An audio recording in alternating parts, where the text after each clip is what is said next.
दीना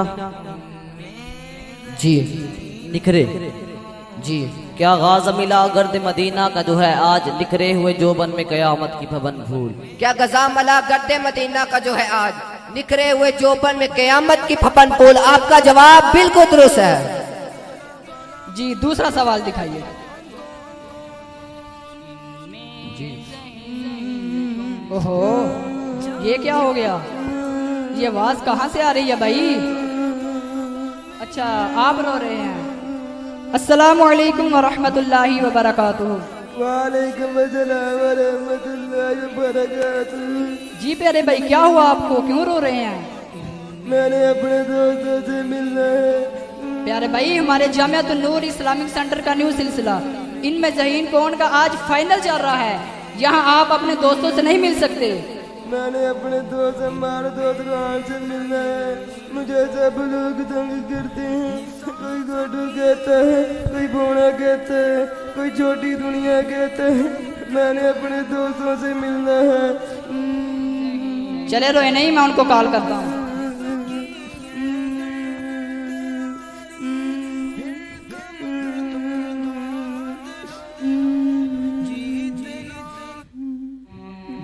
अस्सलामु अलैकुम व रहमतुल्लाहि व बरकातुहू। अमार भाई आपके एक दोस्त हैं, वो हमारे जामिया के न्यू सिलसिले इनमें ज़हीन कौन के फाइनल के मंच पर आए हुए हैं, तो वो रो रहे हैं। आप बराए मेहरबानी तशरीफ ले आइए। अनीस भाई मैंने उनको कॉल किया, वो आ रहे हैं। अस्सलामु अलैकुम व रहमतुल्लाहि व बरकातुहू। वालेकुम अस्सलाम व रहमतुल्लाहि व बरकातुहू। जी अनीस भाई क्या हुआ आपको? भाई हमारी ये बताए कि छोटे कद वाले इंसान नहीं होते। क्या छोटे कद वाले इंसान को अल्लाह ताला ने पैदा नहीं किया? क्या छोटे कद होने में हमारा क्या कसूर है? हम जैसे छोटे कद वालों क्यों लोग तंग करते हैं, गालियाँ देते हैं, उल्टा नामों से पुकारते हैं। ओहो अनीस भाई आप तो वाकई बहुत दुखी हैं। चलें जो आपको तंग करते हैं हम उन्हें समझाने की कोशिश करते हैं।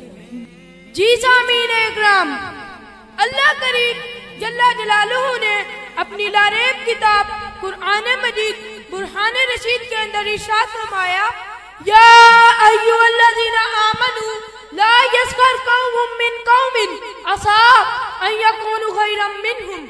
ऐ ईमान वालो, मर्द दूसरे मर्द पर ना हंसे, हो सकता है वो इन हंसने वालों से बेहतर हो। और इस आयत के आखिर में इरशाद फरमाया, वला तनाबज़ू बिल अलकाब, एक दूसरे के बुरे नाम ना रखो। मुअज़्ज़िज़ सामीन इकराम, जो लोग माज़ूर अफराद, नबीना, गूंगे बहरे, इसी तरह छोटे कद वालों को तंग करते हैं, वो ये हदीसे करीमा कान खोल कर सुन ले। सैयद आलम सल्लल्लाहु अलैहि वसल्लम ने इरशाद फरमाया, मन आज़ा मुस्लिमा फ़क़द आज़ानी व मन आज़ानी फ़क़द आज़ल्लाह। फरमाया जो शख्स किसी मुसलमान को तकलीफ दे, गोया कि उसने मुझे तकलीफ दी, और हाँ जिसने मुझे तकलीफ दी उसने अल्लाह ताला को तकलीफ दी। हजरत मौला अली पाक रदी अल्लाह ताला अन्हु से रिवायत है, आप फरमाते हैं कि मुस्तफ़ा जान रहमत सल्लल्लाहु अलैहि वसल्लम ने इरशाद फरमाया, लैसा मिन्ना मन गस्सा मुस्लिमन औ दर्रहु औ मा करहु। फरमाया जो शख्स किसी मुसलमान को तकलीफ दे या धोखा करे और उसके साथ मकर करे, वो हम में से नहीं। अल्लाह करोड़ों हनफियों के पहवा, दुनिया इस्लाम के मुफ्ती आजम इमाम आजम नुमान बिन साबित रहमतुल्लाह अलैह से किसी मजूसी ने कर्जा लिया। जिस मुकर्रर तारीख पर कर्ज वापस करना था, उस दिन इमाम आजम कर्ज लेने के लिए उस मजूसी के घर तशरीफ ले गए। बारिश हो रही थी, रास्ते में कीचड़ था। आप रहमतुल्लाह अलैह जब मजूसी की गली में पहुंचे, आपका पांव कीचड़ में पड़ गया और कीचड़ उड़कर मजूसी की दीवार पर लग गई। ये मंजर देखकर दुनिया इस्लाम के मुफ्ती आजम इमाम आजम के ऊपर खौफे खुदा गालिब आ गया कि मेरी वजह से मजूसी की दीवार खराब हो गई। अगर मैं इसे साफ करता हूँ तो दीवार की मिट्टी नीचे गिरेगी, अगर साफ नहीं करता तो दीवार गंदी रहेगी। कहीं ऐसा ना हो मजूसी क़यामत के दिन मेरा गिरेबान पकड़ के मुझसे इसके हिसाब का मुतालबा करे, तो मैं क्या करूँगा। इमाम आजम की आंखों से आंसू आ गए। इमाम आजम ने मजूसी के घर पर दस्तक दी। मजूसी बाहर आया और आपको देखकर कहने लगा, माफ कर दो, चंद दिनों तक तुम्हारा कर्ज लौटा दूंगा। इमाम आजम कहने लगे, कर्ज की बात बाद में होगी, पहले तुम मुझे माफ कर दो, मेरी वजह से तुम्हारी दीवार खराब हो गई। मजूसी ये देखकर हैरान हो गया कि मुसलमानों के अजीम इमाम आजम, दुनिया इस्लाम के मुफ्ती आजम इमाम आजम गलती से दीवार पर कीचड़ गिरने की वजह से मुझसे माफी मांग रहे हैं। उसने रोते हुए जवाब दिया, इमाम आजम दीवार का कीचड़ बाद में साफ कीजिएगा, पहले मेरे दिल का कीचड़ साफ करके मुझे मुसलमान कर दीजिए। सुभान अल्लाह। जी सामीन इकराम, गौर कीजिए, इमाम आजम अबू हनीफा रहमतुल्लाह अलैह हकूकुल इबाद का कितना ख्याल रखते थे, और एक हम है जो माजूर अफराद को तंग बल्कि बिला वजह जलील करते हैं। मैं आज आपको एक शादीशुदा मर्द का वाकया सुनाना चाहता हूँ, जो कि बूढ़े दोस्तों में रहने वाला था, रात भर घर लेट जाने वाला था। उसकी बुरी आदतों में से ये था कि वो लोगों के साथ बहुत मजाक करता और उनकी नकलें उतारता। इसी तरह उसकी रात का अक्सर हिस्सा निकल जाता। उसके दोस्त भी उसी जैसे थे। एक रात वो घर की तरफ जा रहा था, उसने देखा कि नबीना शख्स लोगों से भीख मांग रहा था। उसने नबीना शख्स के पाँव के आगे पाँव रख दिया।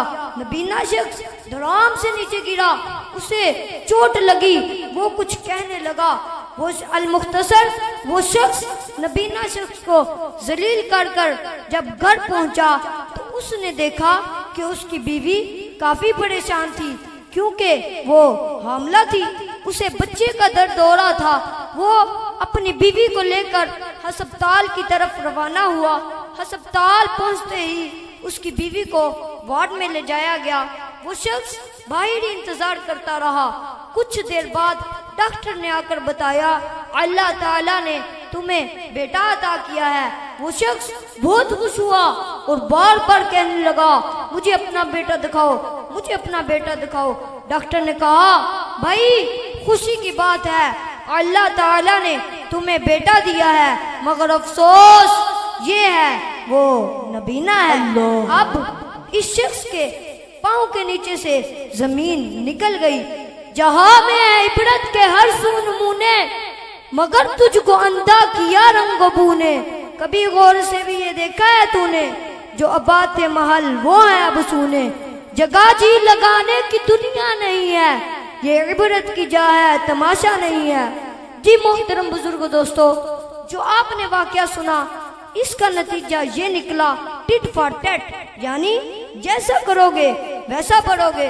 कहीं ऐसा ना हो हम किसी नबीना, गूंगे बहरे, छोटे कद वाले इसी तरह माजूर अफराद को, गरीब मुसलमान को तंग करें, बल्कि उनको जलील करें और उसकी सजा हमारे आने वाली नस्लों को तबाह बर्बाद कर दें। जी अनीस भाई, आप अपने जैसे छोटे कद वालों को कोई पैगाम देना चाहें? जी मैं अपने जैसे छोटे कद वालों को ये पैगाम देना चाहता हूँ, दिल छोटा ना करें कि हमारा कद छोटा है।